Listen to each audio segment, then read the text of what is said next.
We're now live. Dr. Mase, go ahead. Great, thank you very much. Hello, everybody, and thank you for joining us today. We wanted to give a brief update on happenings. Up until now, we've been following our COVID-19 numbers very closely and taking a wait and see approach concerning adopting the governor's December 3rd stay-home order. However, after watching the alarming increase in COVID-19 case numbers and hospitalizations in recent days, we've decided that Sonoma County needs to join the 6 other Bay Area counties and the city of Berkeley in preemptively adopting the California Department of Public Health's stay-home order, beginning at 12:01 a.m. on Saturday, December 12th.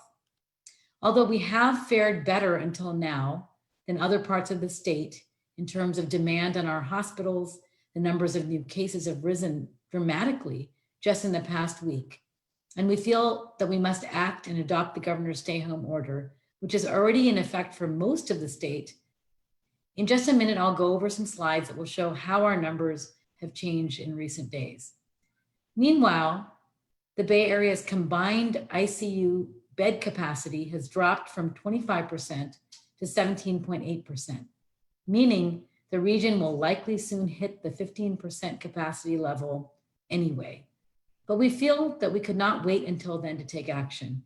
We need to act now before things get worse for us in Sonoma County. What this means is that Sonoma County stores will be able to operate at 20% capacity, and standalone grocery stores will be allowed to operate at 35% capacity indoors. Schools in Sonoma County that have received waivers to reopen will be allowed to continue operation. Places of worship will still be permitted to hold outdoor services, and restaurants will be able to offer takeout, pickup, or delivery options. Hotels, vacation rentals, and other lodging will only be allowed to offer accommodations for those coming to the area for essential work or for COVID-19 mitigation and containment measures. Outdoor recreational facilities, including playgrounds, will remain open, and outdoor activities will be allowed, but only for the purpose of facilitating physically distanced personal health and wellness. Other operations, however, will be required to end both indoor and outdoor services. These include hair salons and barbershops, personal care services, movie theaters, wineries, bars, breweries, and distilleries, family entertainment centers, museums, zoos, and aquariums, and live audience sports. Now I'm going to show you some slides that I hope will help you understand why we have made this difficult decision.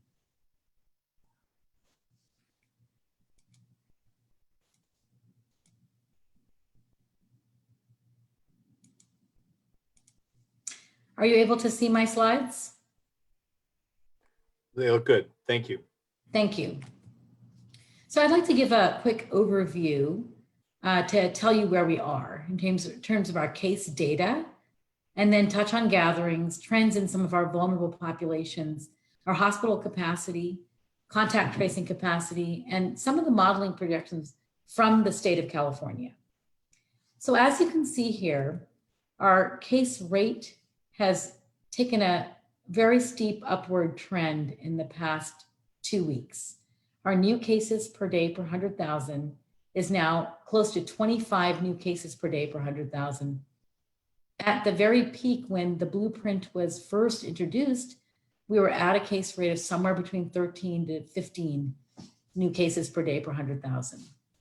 And recently, we've had about 11 new cases per day per 100,000. So in the past week and a half to 2 weeks, we've doubled this case rate. And our 14-day case rate is actually 343 per 100,000. At the very height during summer, we were closer to 200 to 220 per 100,000. So these are the highest case rates that we have observed in Sonoma County to date. Here are the cases reported by episode date. And you can see we've had a big increase in cases here in the last week. Our overall testing positivity, as you would expect, has also gone up. So where we were closer to the 3 to 4% range, now we're at 6.6% overall. And we are trending towards the levels that we did observe before in July and August. This also shows us that here on the, and this axis here, we have the number of census tracts that are showing new cases. And here we have the date on the x-axis. And you can see that there are a rising number of census tracts that have new cases. What this just means is that we're seeing COVID in a greater geographic spread than before. Places that were not affected before are now currently affected and showing new cases. And that is worrisome for more widespread transmission of COVID in our community. So the median number of active cases per census tract is rising. As we've always stated, we have seen cases due to gatherings. And you can see here that in the late October and early November, we saw a huge peak in cases due to gatherings. 15% of our cases were due to gatherings. And we'd seen that before, say after Father's Day and after Memorial Day. And then we'd seen it also after Labor Day. And so with these different events and holidays, we've seen increased cases due to gatherings. It's still occurring. And if you take a look at Thanksgiving related cases specifically, we have proven that there are 31 cases linked to Thanksgiving gatherings. This is probably a far underestimate because we don't get data from a lot of people who have COVID as to what their activities were.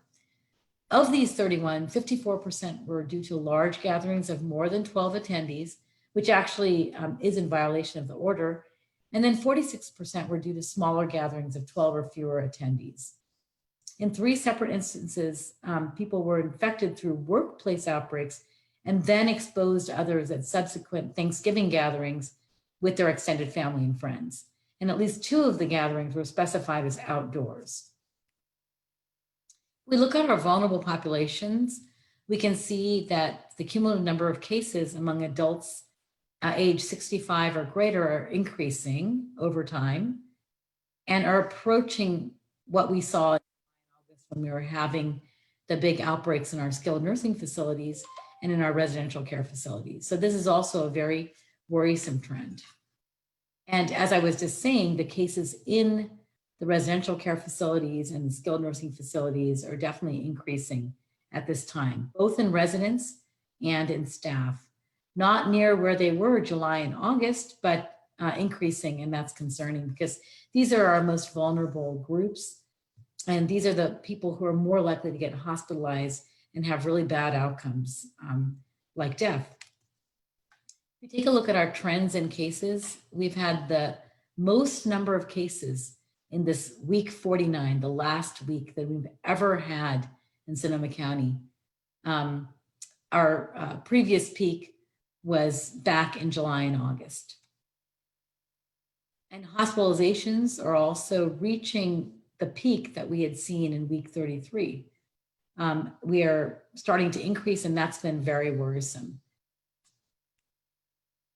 And the metric that the state is using are ICU staffed non-surge beds and the availability of those beds. And you can see that we have trended lower than the Bay Area in a whole in terms of staffed ICU beds available. And as of actually the most recent data, Sonoma County is at 11.6% bed availability. And the Bay Area as a whole is actually at 17.8%. And 15% is the threshold that's being used by the state to determine whether our region needs to go in as a whole into the stay home order from the state or not. So this has always been worrisome, and we've seen some worsening trends recently. Because we're receiving an average of 168 new cases a day, which is about double of what we were seeing 2 weeks ago, our contact tracing capacity has been strained. And so we are not able to connect with cases quickly to assist with isolation, identify contacts, get data to help inform our response, get the contacts to properly quarantine, and to get the contacts tested. And this is very worrisome for us because the longer it takes us to reach our cases to isolate and our contacts identified and quarantined, the more likely we'll have more spread in our communities. And this directly leads to the lack of sufficient information, because if we don't have the resources to really do a in-depth, thorough case interview for every case to find out where they've been, where their transmission occurred, identify all their close contacts, then we're not able to have sufficient data. So as you can see, we are having more and more cases for whom we don't have, that we have missing case information. And that definitely hampers a response and doesn't allow us to really get good information on where our cases are happening. Now I'm going to go to the state modeling database that looks at many, many different models and then puts them together in an ensemble estimate, which is a dark blue line. The R effective, which we've talked about since March, which is the effective reproductive rate or the transmission rate of COVID, is above 1 and has been since October, when it was at about 1. And what this means is that for every person that has COVID, 1.23 individuals are affected. What that really means is that we're seeing transmission from people who are cases to those who don't have COVID. So transmission is occurring. You'd have to be under 1 to state that there was no transmission of COVID.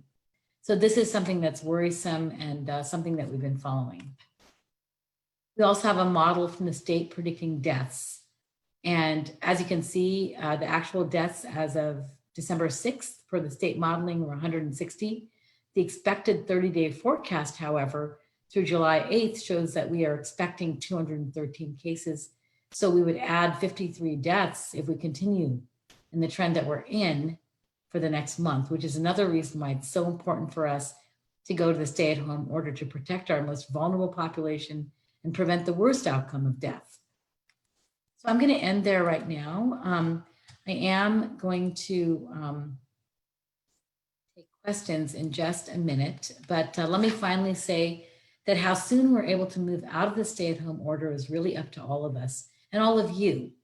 It will be determined by how much we adhere to this order and take the simple steps of wearing facial coverings or masks, avoiding large gatherings this holiday season, and most of all, staying home for everything except the essential trips to the store and for work. With your help and compliance, we will get through this difficult time. Vaccines are on the way, but it will take many more weeks before they're widely available to everyone. Until then, we all need to be patient, diligent, and to be safe. So thank you very much.